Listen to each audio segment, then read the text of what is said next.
Welcome to Venezuela Insider, the only place in Venezuela for expats, digital nomads, entrepreneurs, investors, travelers, and related internationals. For more information, venezuelainsider.com. We have discussed on this channel that most Venezuelan millionaires are either the Venezuelan oligarchs, people close to the high spheres of power from both sides of the aisle. We have discussed that also the millionaires are these rich kids, the descendants of people who made the money on the 70s and the 80s when making money in Venezuela was fairly easy, to say the least. And also the Venezuelan Joe Pesci. Greasy, sneaky bastards that made some money, maybe they know someone or did something like that, probably they didn't do it illegally, but there are greasy, sneaky, uneducated, unpolite people that actually I don't like to hang out with. You see a lot of those in the country. However, today we are going to discuss 6 legal ways in order to become millionaire in Venezuela.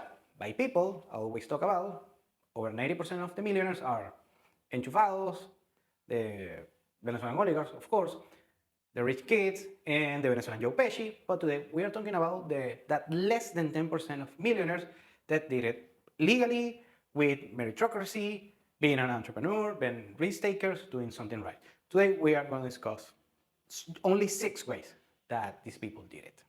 So today we are discussing 6 legal ways in order to become millionaire in Venezuela, from real cases that I have seen, people that I know, or that are acquaintances, or that are a friend of a friend. So I studied such cases, and I'm gonna give a Reader's Digest on such cases. Also, there are gonna be some miscellaneous that I'm gonna discuss further. But today, 6 ways in order to become legally a millionaire in Venezuela. So let's start. Number 1 is suppliers. People that, of course, have a business that supply goods or maybe raw materials or maybe industrial materials to people that need it, of course. Remember, in Venezuela, very few people have seized the means of production, mostly the government or regional governments, or just a handful of all money millionaires. So what happens is, on the government side, is usually the suppliers are people that has companies that are very close to the government, and usually they are handpicked, they're cherry picked because they know someone, and usually they overprice their of course their goods, their stock to the government, and usually there's kind of a payment under the table. But sometimes these kind of authorities need a very good, efficient supplier, and they go to the private sector, and of course, supply and demand, and they find these very good people who knows what they're doing, have a good scale, a good business structure, and they get provided by supplies by these people, the people who did it legally. And of course, in the few private businesses that need large supplies, a lot of stock, a lot of raw materials, a lot of industrial materials, and so on and so on. So they hire these people because, of course, they have the best prices, of the most competitive prices, or the best quality, or any given product, and they actually end up with the big contracts or the stable, sustained contracts, and end up becoming millionaires. And also people that actually produces this, of course, this product, this supply. And the most famous case is the rum producers. The rum is actually very high quality in Venezuela. We have all of the conditions, all of the raw materials in order to produce high quality rum in Venezuela. Usually these companies are inherited by many families, and they have a very good product that is produced on a good scale, on a good price, and they supply a lot of businesses. Number 2 is retail. That can go either to, let's say, a grocery store, or a pharmacy, or a restaurant, or any given retail service that you might have. Now, here's the key. Usually, these retailers, they have a very pristine location on a very specific area or of the city, any given city that they are located doing business. So it could be just selling goods, being having services like, for instance, a restaurant, a bar, something like that. And what happens is they've been doing it from the past 10, 20 years or so, and they're well located. They usually price gouge very precisely, something that the average Venezuelan businessman doesn't know how to do. And usually these people prefer to sell on a reasonable price with a low profit margin in order to keep the business running, something that most Venezuelans, businessmen and entrepreneurs have trouble to getting done. So what happens is with consistency and patience and weathering a lot of storms, and believe me, we have a bunch of them in Venezuela, we have it at the very least. So these people, what they're able to do is stay in business for many decades, and with a lesser profit margin, they can, of course, compound that, and after many decades, they are reasonably stable, financially stable, and with a good business that help them in order to become millionaire or at the very least be financially stable. Number three are logistics. People who are very good on the logistics sector usually are millionaires, the people who have been a bunch of time on the business, and here's why. There's a lot of frictions, a lot of bureaucracy involved, a lot of nuances that occur and still occurs on the Venezuelan economy, mostly blame, mostly because of the government and the bureaucracy of the government. So there is a lot of hurdles that you have to go through in order to have a sustained and consistent supply chain business. And that goes first, people on the ports, on the shipping ports on the country, private businesses that knows all the nuances on the shipping port and how to serve the clients, the big clients on the shipping ports. And I met a few of them, and they're millionaires, and they're very good, doing very good. Thank God for them, and they totally deserve it. And also people who work on the borders, both in Colombia and Brazil. Those are the natural borders of Venezuela. And some people actually that are on the west side of the country, close to the ABC Islands, on the Dutch Caribbean. So these people know how to manage all sorts of hurdles and bureaucracy and nuances in order to stay in business, and they're very successful because it's a very tiresome operation. They do it pretty fine, and that's most of them become either millionaires or just have a very good business, financially stable and good standards of living. Also, you have to mention, on a lesser degree, people who manage trucks. You're not going to get rich being a truck driver in Venezuela. However, people who owns a lot of trucks, a lot of tow trucks, a lot of, depending of course the particular situation, could be cattle, could be frozen products, could be products brought by China, whatever may be the case. So they have every piece, every side of the business very well taken care of. And because there's a lot of nuances on the supply chain business within Venezuela, so these people are usually efficient given the conditions in Venezuela, and when they pull it off, it's very hard to pull off, but when they do it very successfully. Number four, people who work with cattle, with meat. Yes, and this is, a double-edged sword, because managing cattle in Venezuela is very difficult. During the Chavez era, when he was alive, he put a lot of restrictions on the cattle, a lot of laws. Actually, that sector particularly was the most attacked by the Chavismo back then, talking like 10, 15 years ago, even before that.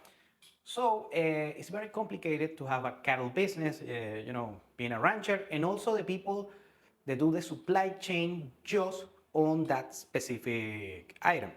So what happens, basically you have two kinds of people. The ranchers, many people went out of business or lost a lot of land. They were owned or lost a lot of cattle during the rough years. Still, that people manage to stay in business, and the people who are in business, because some people are not in business, and most likely wasn't their fault. But the people who stay in business are doing pretty much fine. They're doing pretty much okay. They are financially solvent. It's a very tricky business to navigate, either being a rancher or being the transporter, the providing the supply chain just for that particular business. It's very tricky, but when you know how to navigate it, and believe me, it's very hard to navigate because the margins are low and the investment is high.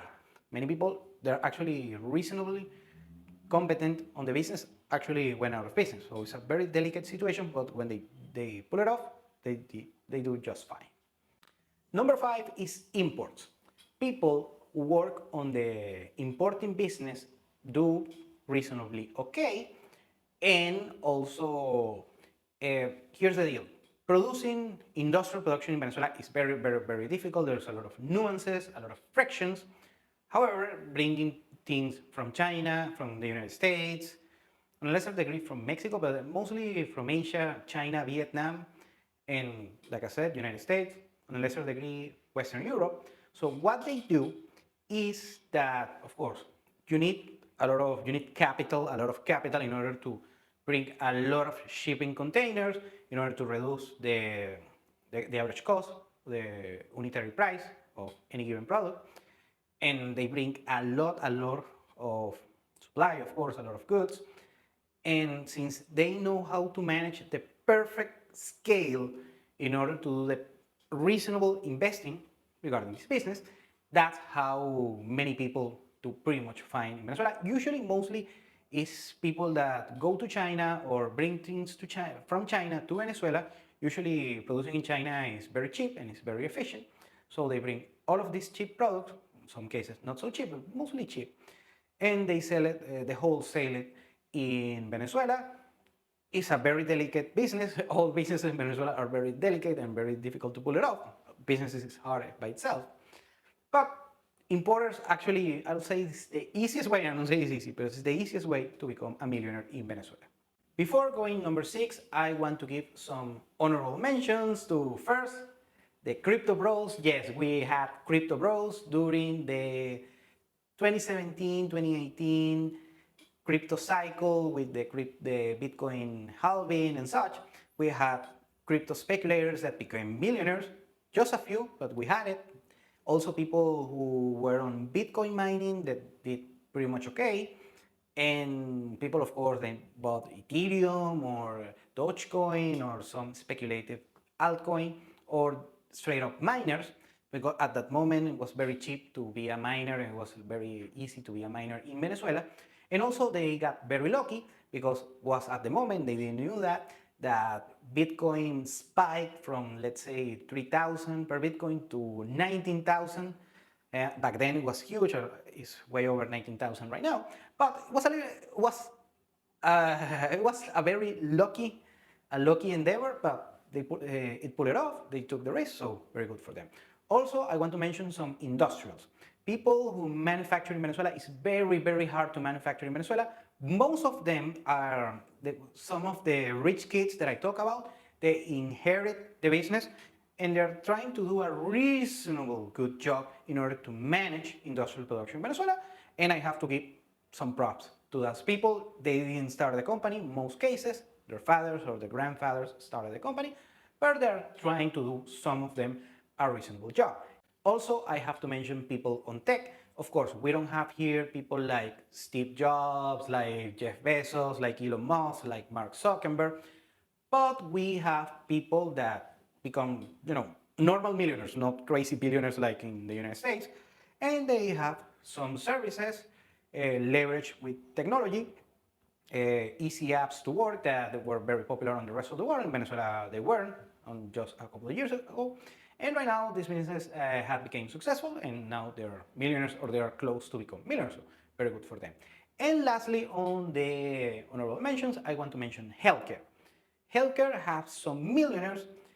On the pharmacy industry, people who import, well, I could put it on importers of medicine. So medicine, also we have pharmacy producers, very tiny scale, not something crazy like Pfizer or something like that.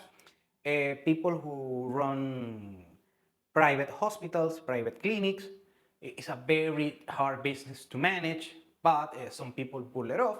Usually a doctor with good knowledge on economics and finance, or a very good individual that knows a lot of business, economic and finance and entrepreneurship, that knows also a lot of the healthcare sector. That actually the healthcare sector is one of the that has grown the most on the past few years. And number six, I want to mention the distributors. The distributors are companies that actually they either buy on the wholesale from the importers that we talk about, people that brought things from China or even Colombia, depending on the case, or Brazil or Turkey, or whatever may be the case. Or they buy from local production, local industrials, and of course wholesale, and they distribute to the rest of the country. Now, this business is very tricky. Either you are an importer, distributor, or just a wholesale distributor. Because the numbers, the math has to be exact because the margins are very low, but the volumes are high. And most Venezuelans don't have the capital in order to invest in such business. But also you have to know exactly the right amount of stock, of products, of inventory that you might want to have. And you have to do a lot of gouging regarding these numbers any given time. But these people, of course, pull it off. Some of them, a lot of people went bankrupt trying to do this kind of business, and people who knows a lot of about business in Venezuela. So believe me. But the people who pull it off, millionaires, are very comfortable right now. Usually they buy wholesale stuff from China, or they brought it themselves, or just buy a wholesale even from small producers of, let's say, dairy products or cheese or farm products or imported goods from Turkey, from China, from Brazil, from Colombia. So it's a tricky business, but can be pulled off. And it's a reasonable old school business, but it works pretty well in Venezuela when you know what you're doing. Thank you for watching Venezuela Insider. Please like, share, and subscribe. Follow us on social media. If you want to work with us, VenezuelaInsider.com. Thanks again, and have a nice day.